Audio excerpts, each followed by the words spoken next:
Yeah. So we've been working with PWD, CPWD engineers, smart city officers, and budding architects, civil engineers to expose them to this beautiful concept of universal design and accessibility, which makes designs usable for all kinds of people. So today I have this great opportunity to talk on, how to make inclusive shelters, particularly post-disaster. Though I think that, a proactive approach is always good, particularly when we talk about disability, because disasters are also the times when new disabilities are acquired or created.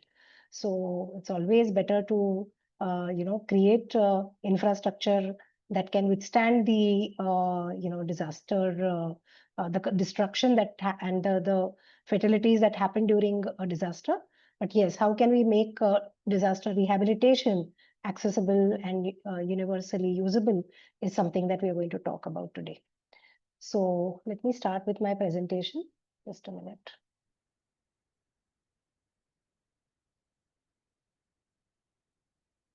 Okay.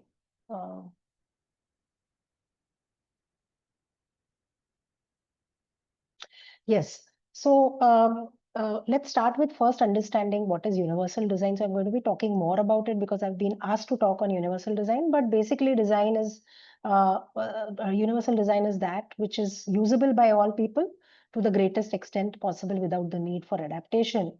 And when we talk about post-disaster recovery, it is basically the process of restoring, rebuilding, and improving communities after natural or human-made disasters. So how do we see the intersection of this? Why inclusive shelter was, one of the points that I was asked to touch upon. So disasters are, like I said, often they are the times when, existing inequalities are exacerbated, and universal design in such times becomes the framework to build back better, safer, and more inclusive spaces for living. The need can be, kind of emphasized because particularly in the context of elderly, disabled children, women, and, other marginalized population who become even more vulnerable during and after disasters. And when we talk about the temporary shelters and, the housing that is done, most of the times it is often found inaccessible or unsuitable for persons with disabilities. And more importantly, the critical infrastructure is also most of the times not found universally accessible, so that recovery of persons with disabilities can be done without wasting any time. So let's look at what is universal design. So it's an internationally accepted term that is understood as a concept for physical, social, in economic, and cultural inclusion, as per the UNCRPD. And it was coined in 1990s by architect Ronald Mars, who defines it as the design and composition of an environment so that it can be accessed, understood, and used to the greatest extent possible by all people, regardless of their age, size, ability, or disability. Later on, Stanfield and Marcel also defined universal design as a process and not just a product that enables and empowers a diverse population by improving human performance, health and wellness, and social participation. If you look at, what are the virtues of universal design, it facilitates equity, it ensures health and safety, it improves the livability and quality of life, and it finally, leads to social and economic sustainability. Where all can we see the application of universal design? So it's not, when we talk about, design of shelters, it is not just the built, but it is also the products, the furniture, the equipment, the tools that go into it. It is also the environment surrounding these buildings. It is also the technology which is being used, as well as, the print and communication and learning tools and exercises. Now, there is a distinction between accessibility and universal design. And there's a very thin line, but yes, universal design is a more broader kind of a concept. And its aim is not just accessibility, but it is inclusion. Since I have very less time, I will not be able to go into the details, but I would just stop at important points that need to be covered considering the subject. Universal design goals are listed here. So basically, the universal design aims to achieve good body fit, comfort, awareness, understanding, wellness, social integration, the opportunity for personalization, as well as achieves cultural appropriateness. So when we talk about universal design, how is it actually applied? So these are the 7 principles that have to be kept in mind when any design is initiated based on universal design kind of philosophy. So these principles are equitable use, flexibility in use, simple and intuitive in use, perceptible information, tolerance for error, low physical effort, and size and space for approach and use. Let us look at each one of them, understand them with examples. So the first principle, equitable use, means that any design that is proposed has to be equally usable by everyone, preferably in the same way wherever possible, and without compromising on the level of privacy, security, safety, and convenience, and which also protects the dignity and does not isolate or stigmatize. So in case of disasters, it would mean creating accessible relief camps. Now let's talk about the second principle, flexibility in use. So the design needs to accommodate a wide range of individual preferences and abilities and should have or should allow alternative ways of using the same space. So if you see here, there is an accessible toilet that has been shown, which has a space which allows wheelchairs to move around, which has grab bars and which also allows flexibility in terms of height. You can see even the wash basin here has grab bars for additional safety. There is a folding grab bar out here. Now, if you look at this kind of a counter that is provided here, so it is taking into consideration users which are on wheelchairs as well, and hence the low height. And here you see a commode with multiple with possibility of changing the heights. So it allows different preferences and abilities. It could mean an adjustable kitchen or a workplace when we are rebuilding. The third principle is simple and intuitive to use. So any design that is being created has to be easy to understand, regardless of the user's experience, knowledge, language skills, or the current concentration level. So people who are probably out of an disaster's experience are mostly in shock, and hence design that is simple to understand would definitely mean a much more safer and comfortable environment for them. So easy navigation and wayfinding in rebuilt communities can be a good example of creating simple and intuitive use. The next principle that I'm going to talk about is perceptible information, which means that necessary information should be communicated in a way which takes into consideration the user's sensory abilities. So what are the users that we are talking about? So these could be users who have physical impairments, or who have sensory impairments, or who have cognitive impairments. So when we talk about multi-sensory alerts and signage, obviously, I mean, they would cater to the different kinds of sensory impairments, because if a person cannot see, the tactile sensory alerts would help the person to navigate safely and independently in an environment. So allowing visual, tactile, and auditory alerts and signage can be an example in the context of post-disaster rehab. The next principle, which is again a very useful and a very important principle, is the tolerance for error, which means that the design must minimize the hazards and adverse consequences of accidents or unintended actions or mistakes that happen because of one's low awareness level or psychological condition. So if you see here, there are some examples, like for example, the undo button is something that has always been our lifesaver in situations where by mistake we have, deleted something very, very important. Similarly, disaster-proof interiors of a car is a best example that I can tell you.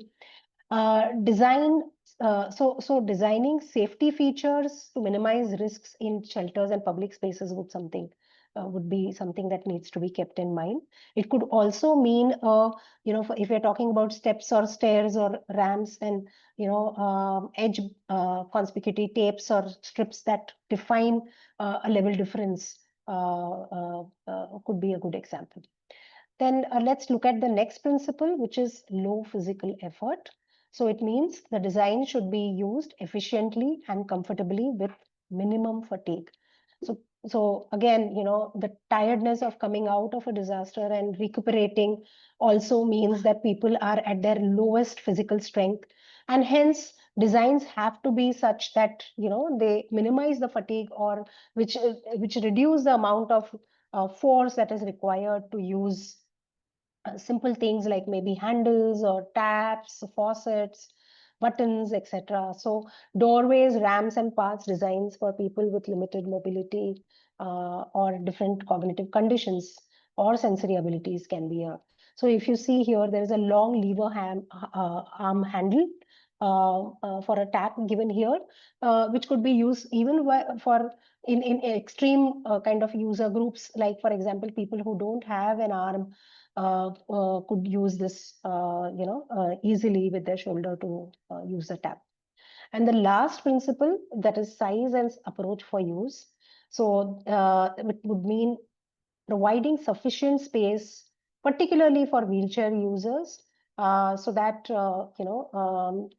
there is equal or there is equal opportunity for mobility and use for people with physical disabilities, or with different kinds of body sizes or postures or mobility issues.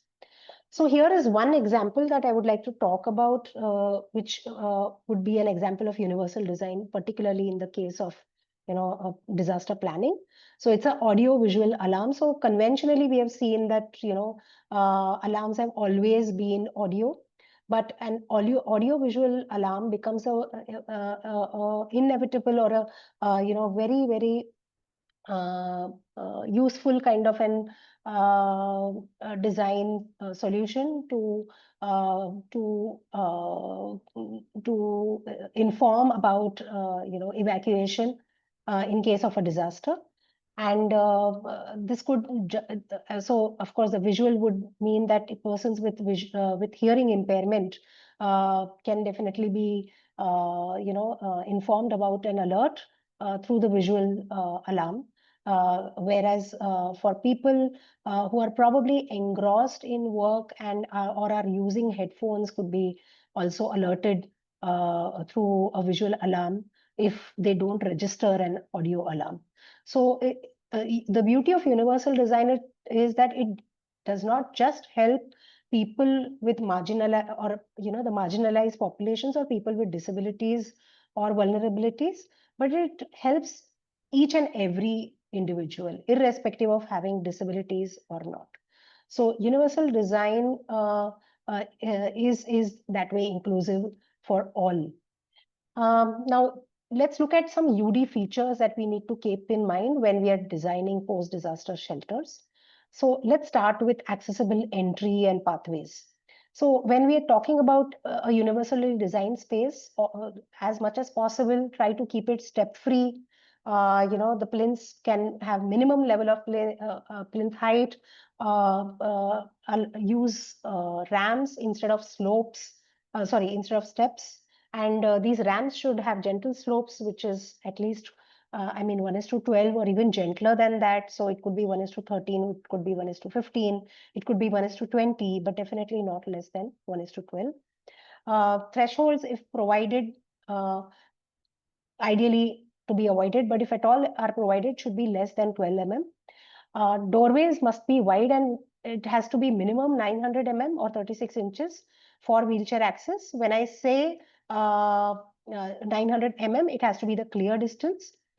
Firm non-slippery pathways. Okay, is my screen visible?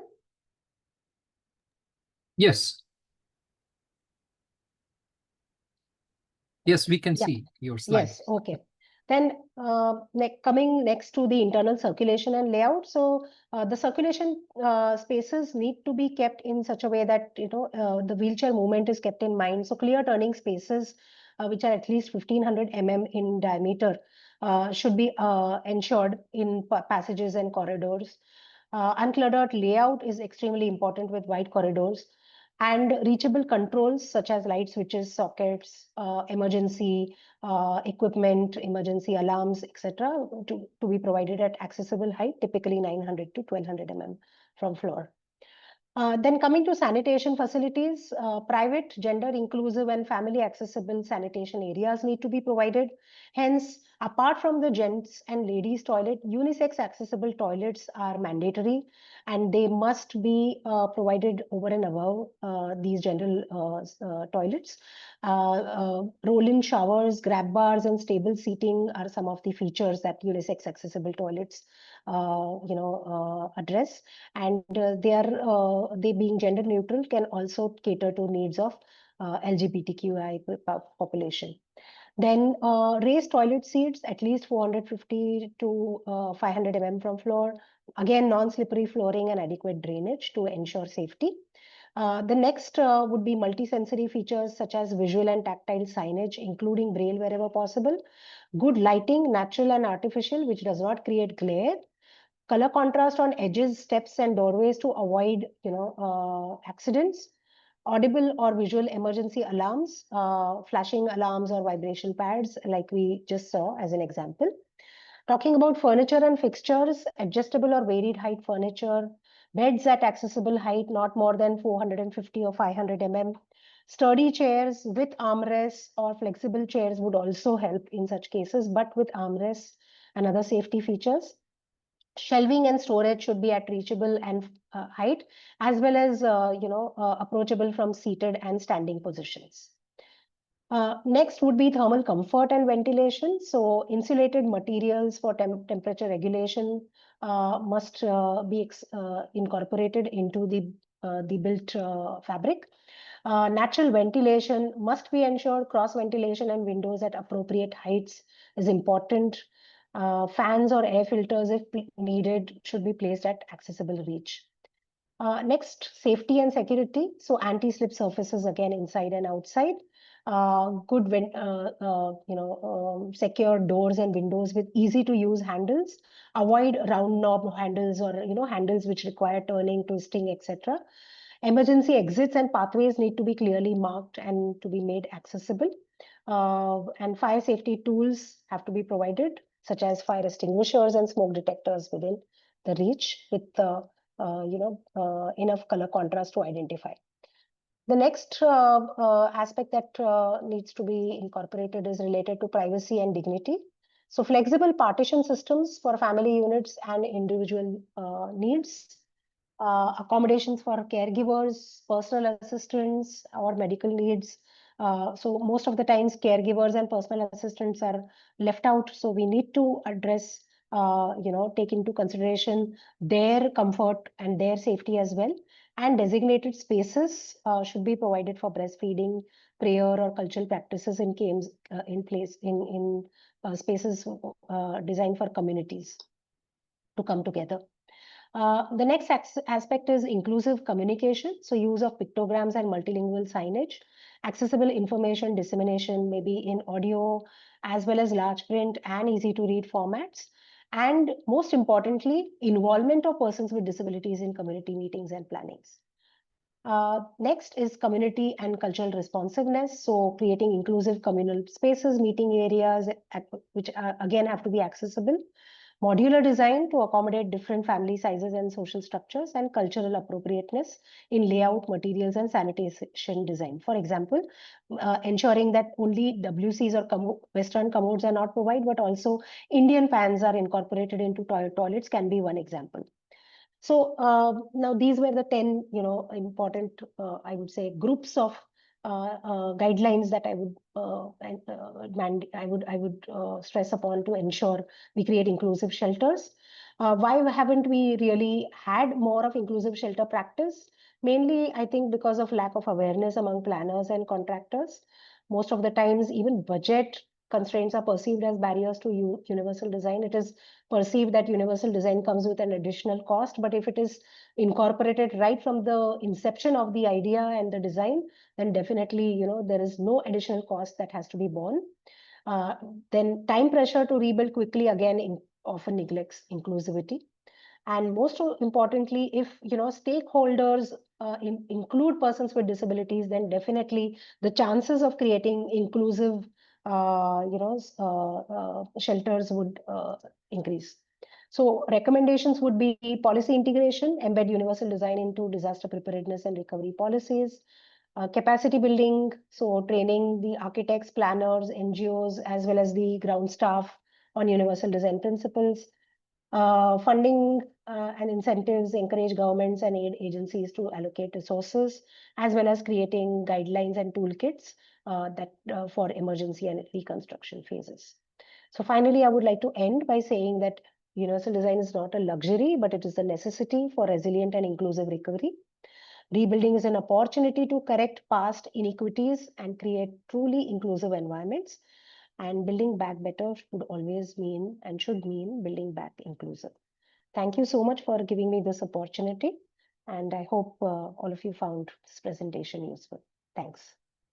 Thank you so much, Dr. Kavita. It's really very comprehensive. While listening you and watching your slideshow, I recall, and many of us must be recall our response and recovery experience, whether it is in Tamil Nadu or in Bihar or in Assam or in Odisha or in Gujarat, that how it is, important for constantly putting these efforts. But thank you.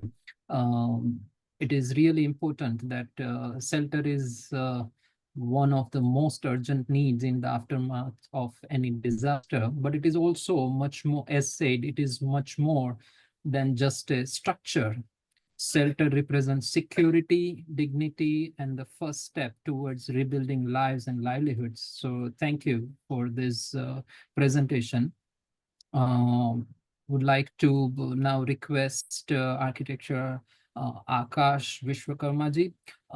He is from self-development consultant and will speak on climate resilient and accessible shelter infrastructure. Aakash ji will present examples from his work in sustainable community-driven architecture, where accessibility and environment resilience go hand in hand. Very important. Thank you so much for your time and efforts. Aakash ji, would like to request you to please share your thoughts. Right. Thank you. Thank you so very much for this opportunity to everyone, to the speakers, as well as to the organizers. Just let me share my screen. Is my screen visible? Yes.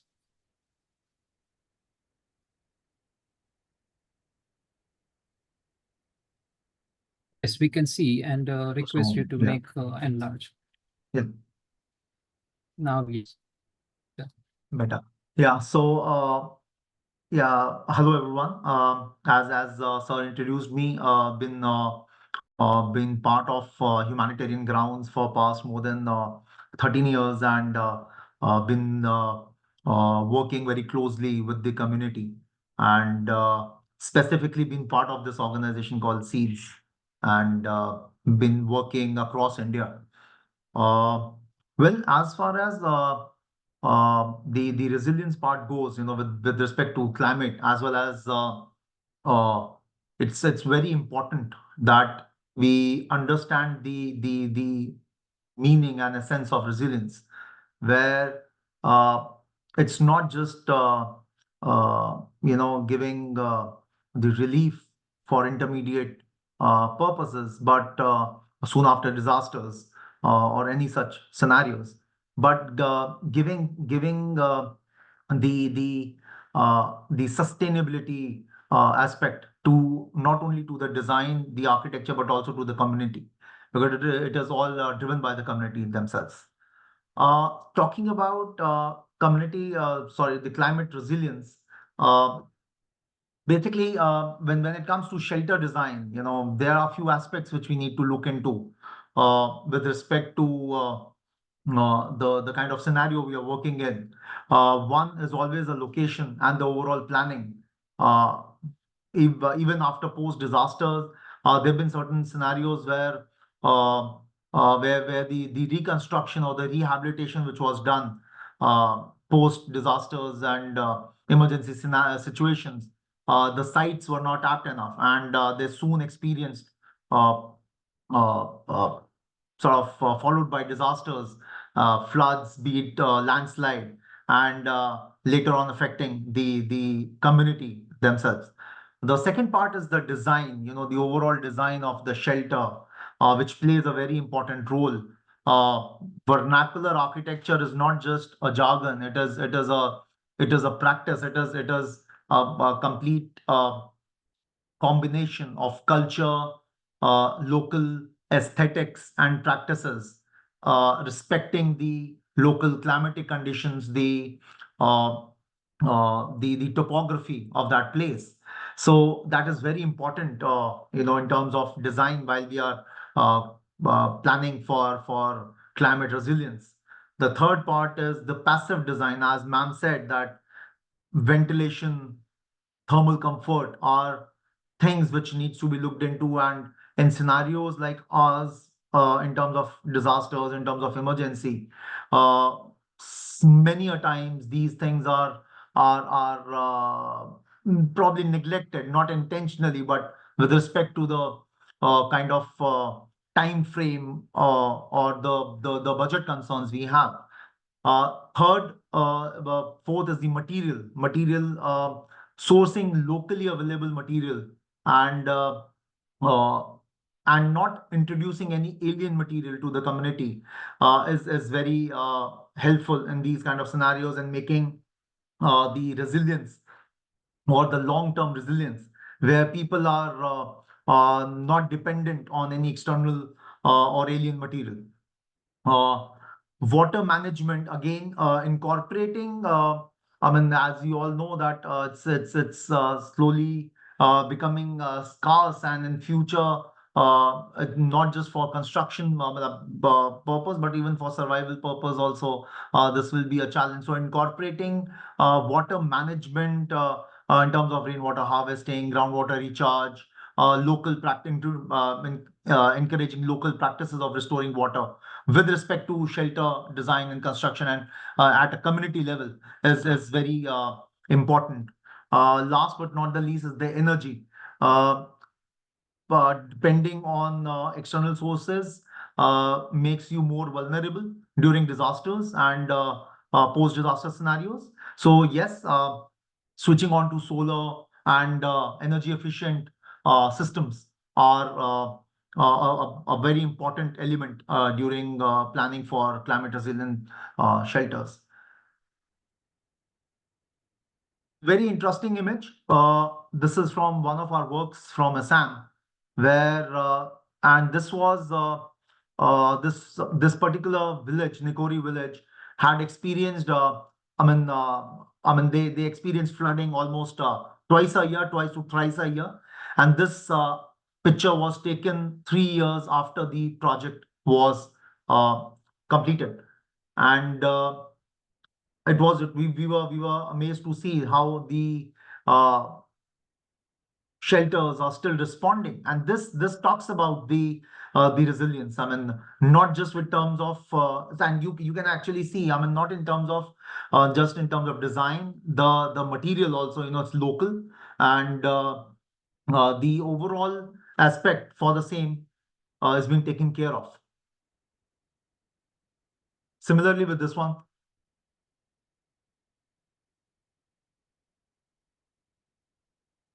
Yeah, this is Bengal, a cyclone hit area, and these were cyclone resilient elements which were added into the houses, the shelters. One is the four-way slope, which minimizes the surface area during high winds, enabling the roof to sustain and not get blown away by the wind. And then the bracing, which has been added uh, to the structure, overall structure, to connect the roof with the superstructure, which ensures next level of stability. When we are talking about the thermal comfort and the material, the mud plasters play a very important role. Again, all vernacular techniques, but bit modified, bit tweaked to provide more resilience to this entire setting. This is Ladakh, Leh, a very beautiful place, and it's a cold desert. It hardly rains there, and the temperature goes beyond minus 20, 30 degrees Celsius. And these were the houses which were designed uh, after getting inspired from the vernacular architecture which we did, the local practices which they used. And these are all mud houses. They've been no or very minimal use of industrial material like cement. There have been certain stabilizations done. If you see the plinth is being made with stabilized earth, plaster and a plinth band to make it not only earthquake resistant, but also climatically resistant as well. Again, this was a local technique being replicated in a community center. This is rammed earth, and very, very widely practiced in this area. It gives thermal comfort as well as not only during summers but also in winters. But also these bands, they protect them from earthquake movements, because this area zone 5 lies in zone 5, more vulnerable for earthquakes. Resilience is not just the design, it is the participation. When we come to climate resilience, it is important that we understand the material which we are using, and we sort of modify it to sustain for a longer durations. So these are compressed earth blocks being made by the communities and the house owners by themselves, and these are slightly modified with an element of 3% cement, so that they withstand the earthquakes as well as the rains if they come across. The roofing, again, locally adopted. This is a local technique which they use, and we have also adapted this. This is a breathable roof, and the same practices were followed in all our shelters and community buildings. This is Kashmir post floods. Uh, the idea was to provide them with sustainable housing, and a very interesting component of this building is recycling the locally available material or the salvage material from the demolished houses. So if you see the doors and windows and the certain elements of the plywood, they've been reused from the salvage material from their demolished houses. And the structure which has been designed, it's an A-frame design, which is earthquake resistant, and the entire, again, this whole belt falls in zone 5. So to see the internal areas, as Kavita ma'am had said, that providing them with privacy. So in Kashmir, there are obviously the level of understanding between the families, so they need a public area and a private area. Although we had limitations in terms of the sizes, because of the overall standards, sphere standards, and the budget. So we had provided 2 rooms, one for the women at the rear end, and one for like the overall public gatherings and guests coming in. This is Nepal, again, post earthquake, 2015 earthquake, and again the typology is almost similar, but the material changes here. This is bamboo, which is being used, which was available locally and treated. Again, a community-driven project. This is how the community took part in it. A lot of people sort of, not lot, but few criticizes it, saying that you're making a old lady work, but it's not the fact that it is the resilience part which is being built up. You know, the young chap is the grandson of this lady, and she's also playing an important role in shelter construction. Again, women driven society. They are making their houses, doing the plasters, and a very interesting combination of uh, community involvement was experienced in this project. Barmer, we call it. This is the desert area, right on the borders of Rajasthan.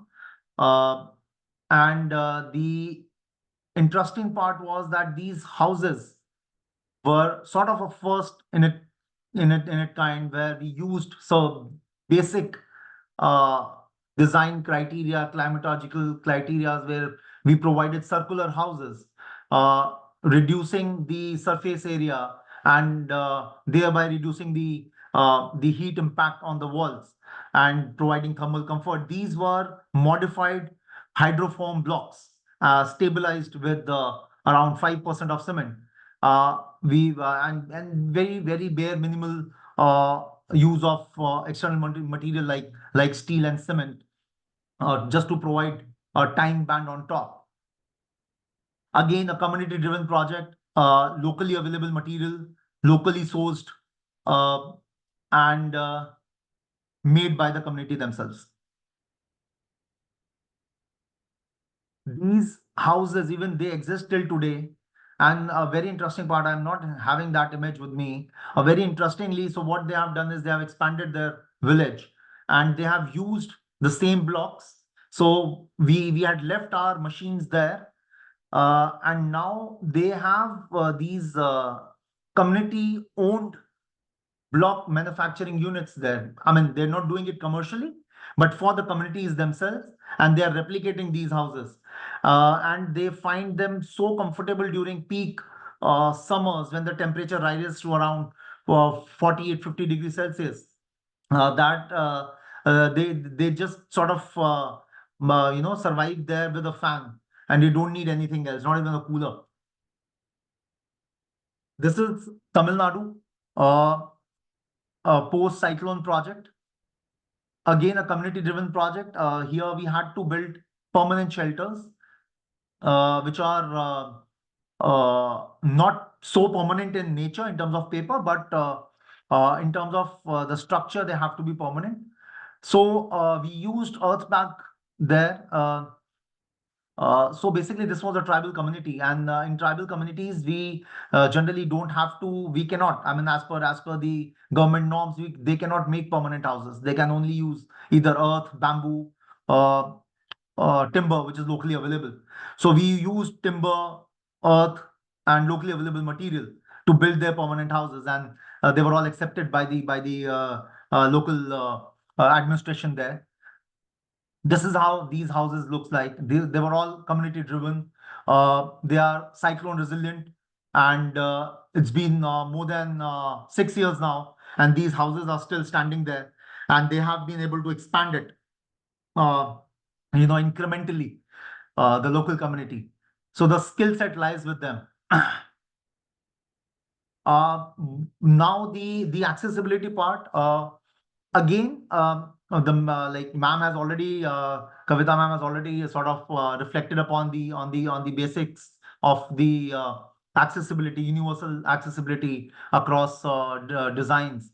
But yeah, so one is again the barrier-free entry or the environment, which includes ramps, non-slippery surfaces, wider doors, risk-free spaces like sharp-free, uh, coming up with curved edges and smooth surfaces so that they don't harm anyone of any age group. Universal sanitation, ma'am had already talked about it, for all the age groups, and again the barrier-free sanitation. Inclusive communication, uh, for all sort of vulnerable groups. We need to think of not just from physically able, but also from visually impaired people as well. Mobility aids also, providing movement shelves and regarding the sleeping areas. So they also needs to be sort of looked after. The gender and the age sensitivity part is very important from all perspectives, including all vulnerability group. And last and not the least is the community participation, which plays a very important role in terms of a holistic resilience uh, approach. We've been trying to incorporate certain things, although Please conclude in a minute, please. yeah. So we've been trying to incorporate these in our shelters. The ramps. Uh, these are wash basins for all age groups. Curved surfaces, smooth surfaces, tactileability of the surface for all parts, like for all. Again, the toilet is very important part, and how we incorporate the accessibility feature into it. Uh, b- the interior spaces, the heights, the working heights uh, for the elderlies and vulnerable groups. Tactileability of the surfaces again for visually impaired people. Uh, Community involvement, community ownership is very important, not in just terms of construction, but starting from the stage of inception when the design or the project part begins, making them the stakeholders ultimately for the project. And yes, bringing in resilience to the smallest member of the community. Thank you. Many thanks, Aakash. Really very useful insights, practical, and it is also reflecting, how technical knowledge and community participation, once both match, then what can be, done. So thank you for taking us from Kashmir to Tamil Nadu across India. Thank you so much. Looking at time, let's invite our next speaker, Abha Mishra ji, who is head of office at UNDP Odisha, and she is going to share her ground realities, good practices, and lessons from recent response in India. And she is having really very rich 30 years of experience in the field of development and disaster risk reduction. Thank you, Abhaji, for joining us, and thank you so much for your constant and very active role in Odisha and in India since decades. Thank you so much. Thanks, Over to Vishal. you. Thanks a lot, Vishal. I don't think so. I have much to add on to after my previous two speakers, and specifically our friend from Seeds. Most of the points have been really touched upon, and I just would like to reiterate in next 5 minutes, not taking much because I think 4:30 was the time. It's already 4:13.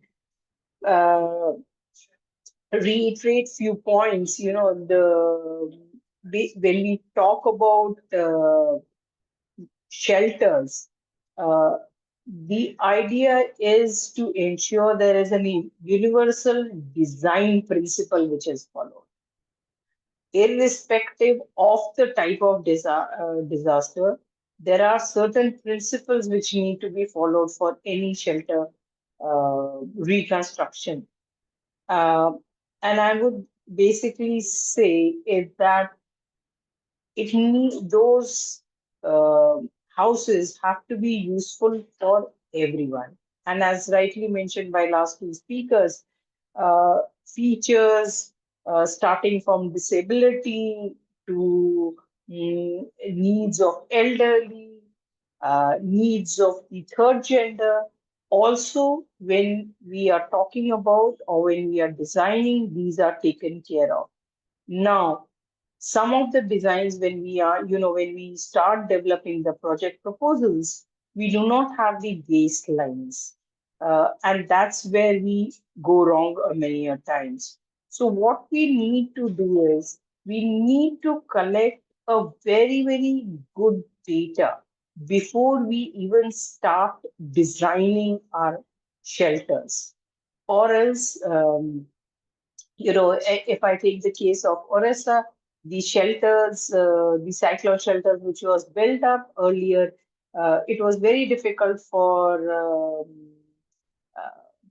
the third gender to use the toilets because there was nothing for them, and the ramps were not there. So besides the disabled, differentially abled persons, elderlies were also not able to go.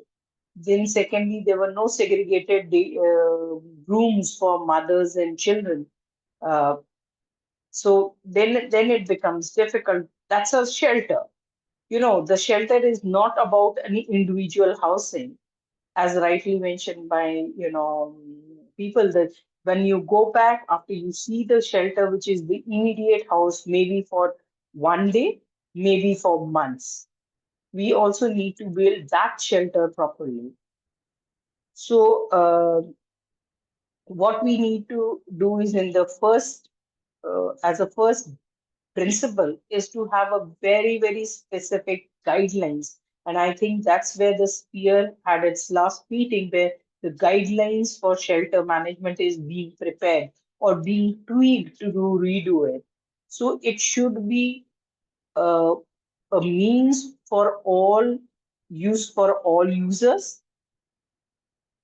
It cannot have segregated or stigmatized any user, because we can't say the Dalits cannot enter this shelter or something. That's also very, very important. The Dalits houses should not be built near to the river side without them being having a raised platform. In many places you would find the Brahmins having a raised platform and they're being saved by regular floodings, but it doesn't happen.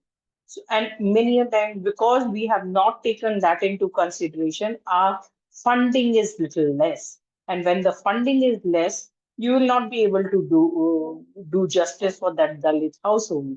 So that's also very, very important to do. Then within that houses, you need to look at the privacy, security, and safety of every individual.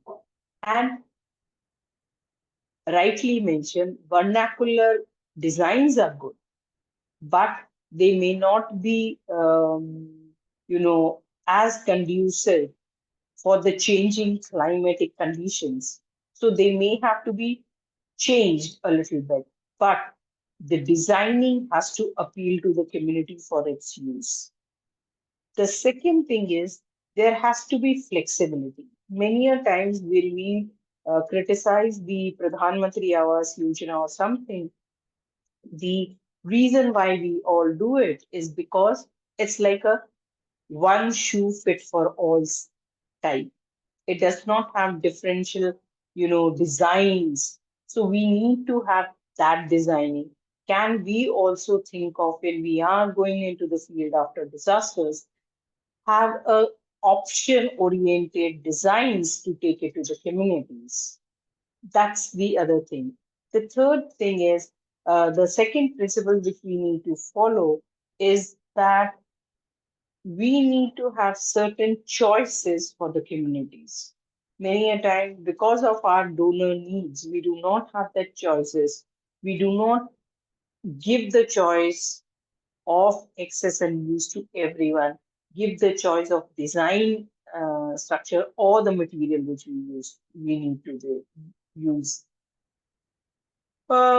We need to also look at the, how, if we are a landless, one of the challenges happens is, where do I build my house? And so they still get left out from our workspaces. That's where the shelter team has to really work hard to identify for them the shelter. And shelter is not built overnight. So you need to have a long-term plan on how to do it. One house, maybe an approach of holistic housing or community led housing is very, very important to do. To, the inclusivity we have already mentioned. The third point, which is very important, is the sustainability. And I really like the seeds experimentation where they're still there. But I had put up a question in the chat box also. The Tamil Nadu houses I felt had plastics. Now, is that sustainable?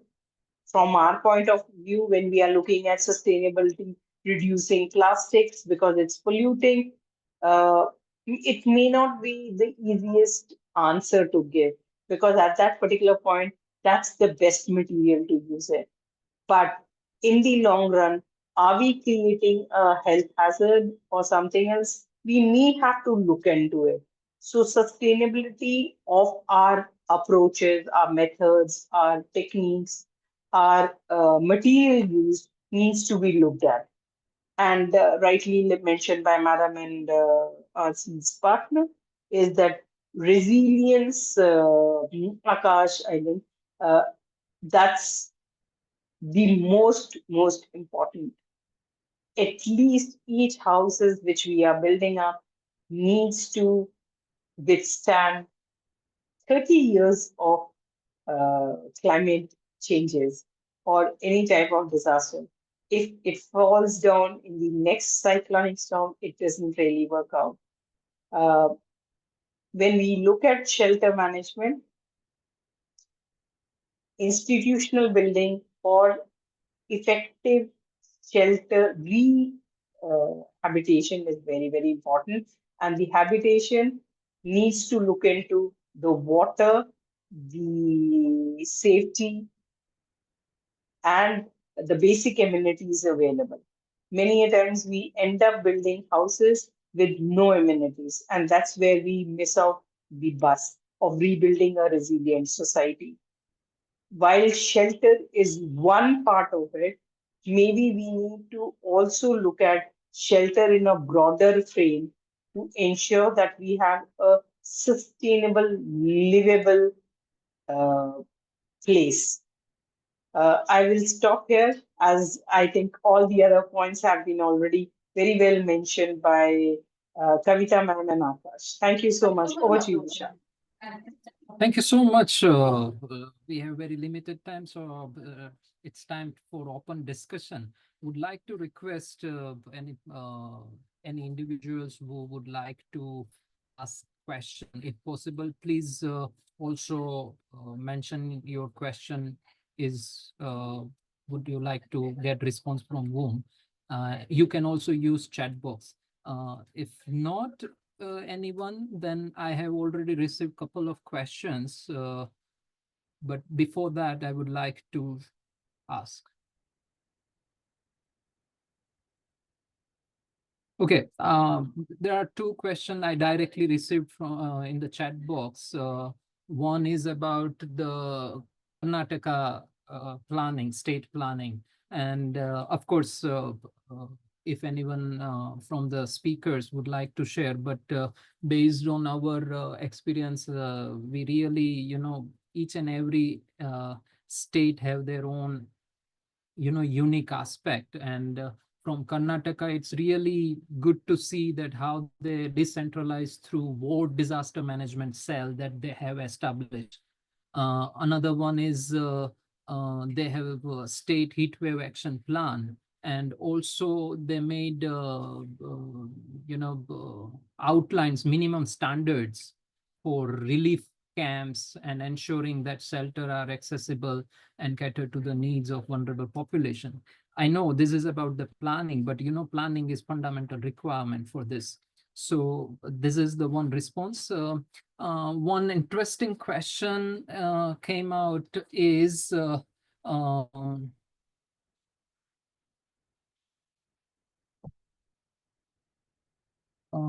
how can universal design be applied even when resources and time are limited? from your practical experience, if anyone would like to respond this question. Kavita ji, Aakash ji. Okay, let me try. What,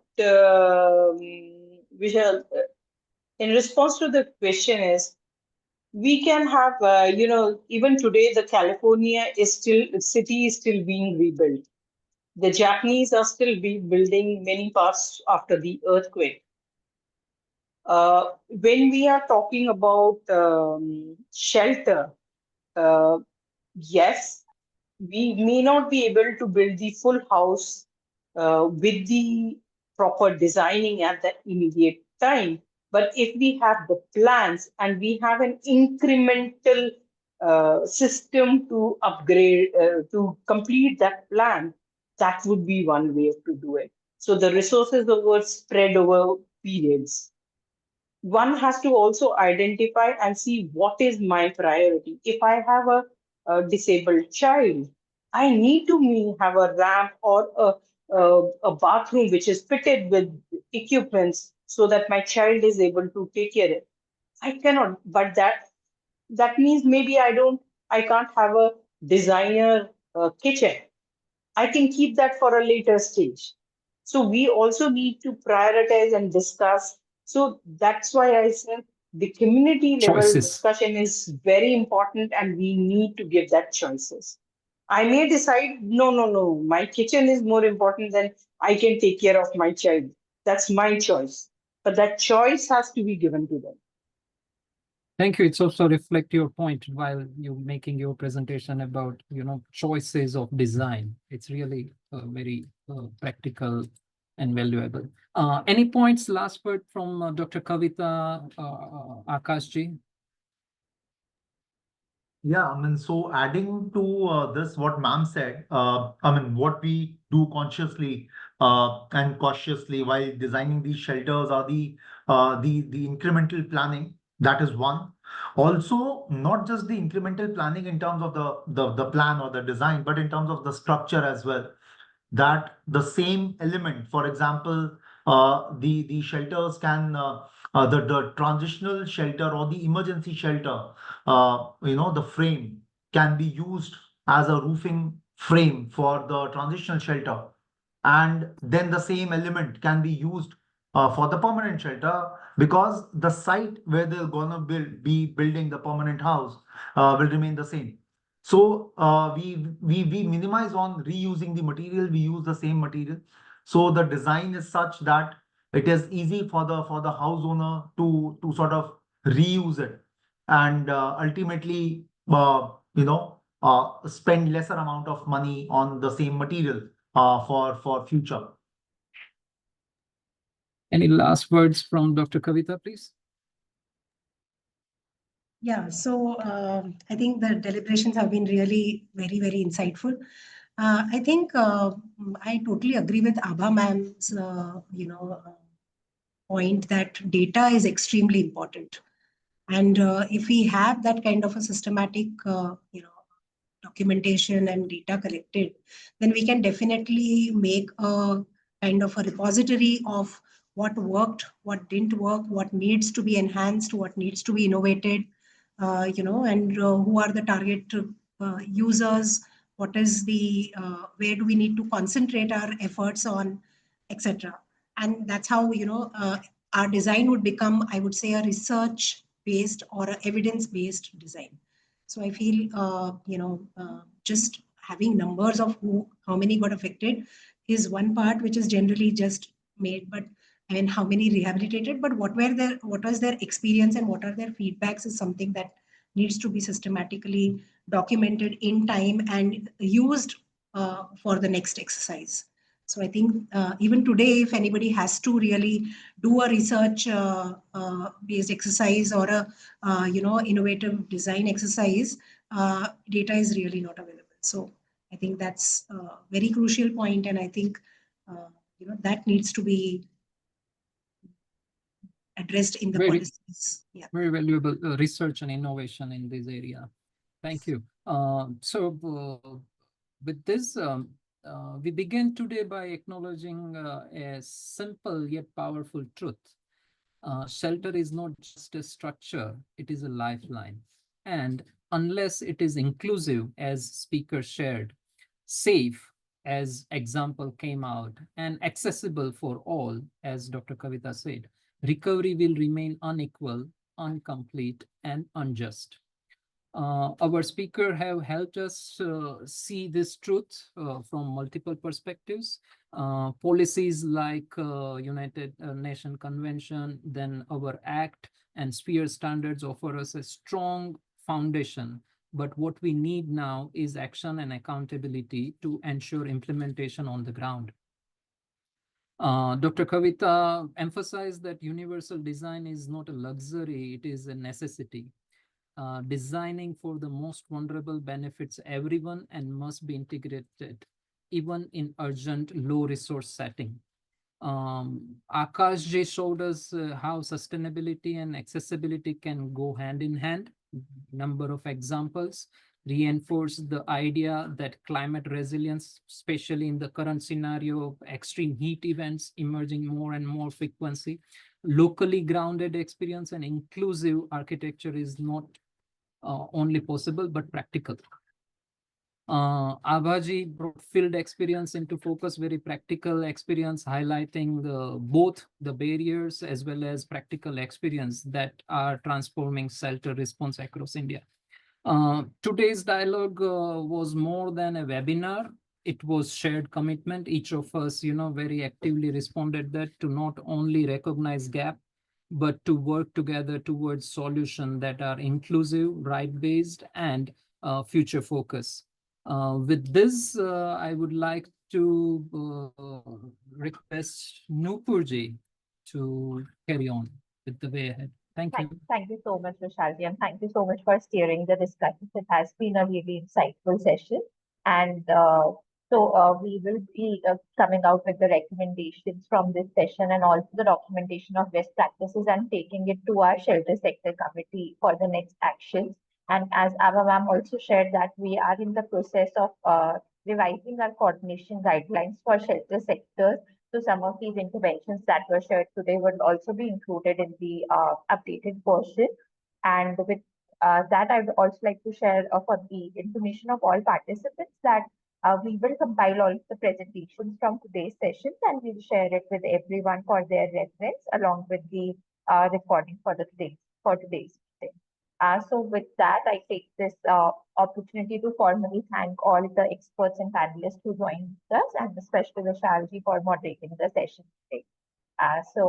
We look forward to engaging with all of you on some of the areas that we discussed today on in terms of how we as a network can work together to ensure that we leave no one behind.